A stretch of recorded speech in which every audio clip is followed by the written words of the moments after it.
અમેરિકાના લુઝિયાના સ્ટેટમાં જાઓ તો ન્યૂ ઓર્લિન્સમાં આ 5 જગ્યા પર જવાનું બિલકુલ મિસ નહીં કરતા. કનાલ સ્ટ્રીટ 2005માં અમેરિકાના ન્યૂ ઓર્લિન્સમાં કેટરીના નામનું વાવાઝોડું આવ્યું હતું, જેણે $125 બિલિયન નુકસાન કર્યું હતું.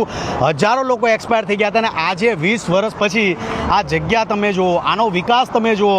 વાવાઝોડાએ બધું તબાહ કરી નાખ્યું હતું. અને આજે કનાલ સ્ટ્રીટને જુઓ, ન્યૂ ઓર્લિન્સને જુઓ, ગજબનું અદ્ભુત વિકાસ થઈ ગયો છે. ભાઈ સુપર જગ્યા પર આવ્યો છું, જેનું નામ છે ઓકાલી પ્લાન્ટેશન. જોવાલાયક જગ્યા છે ન્યૂ ઓર્લિન્સની. ઓકાલી પ્લાન્ટેશન 1839માં જગ્યા બિલ્ડ થઈ હતી. આ તમે જુઓ, આ જગ્યા ફેમસ છે પોતાના 28 ઓકના ઝાડના લીધે. એક એક ઝાડ છે 300 વર્ષ જૂનું છે. આ તમે જુઓ, તમે બાથ ભરશો તો પણ આ ઝાડને તમે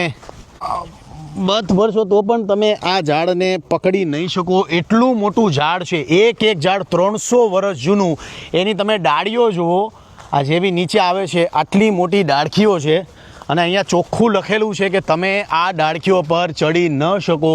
આવો ગજબનો વ્યૂ તમે તમારા જીવનમાં નહીં જોયો હોય.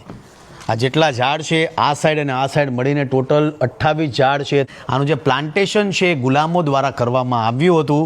અને આ જે મેન્શન તમે જોઈ રહ્યા છો 180 વર્ષ જૂનું. એ સમયમાં ગુલામોના ઘર કેવા હતા જો, એ સમયમાં બધા આવી રીતના રહેતા હતા. અહીંયા આ જગ્યા પર રહેવાનું અને આ જેટલા ઝાડ છે બધા ગુલામો દ્વારા રોપવામાં આવ્યા હતા. અને પાછળ મેન્શન છે. જેટલી પણ બિલ્ડિંગો તમે જોશો, રંગબેરંગી બિલ્ડિંગો છે. અને એકથી ચડિયાતી એક બિલ્ડિંગો છે.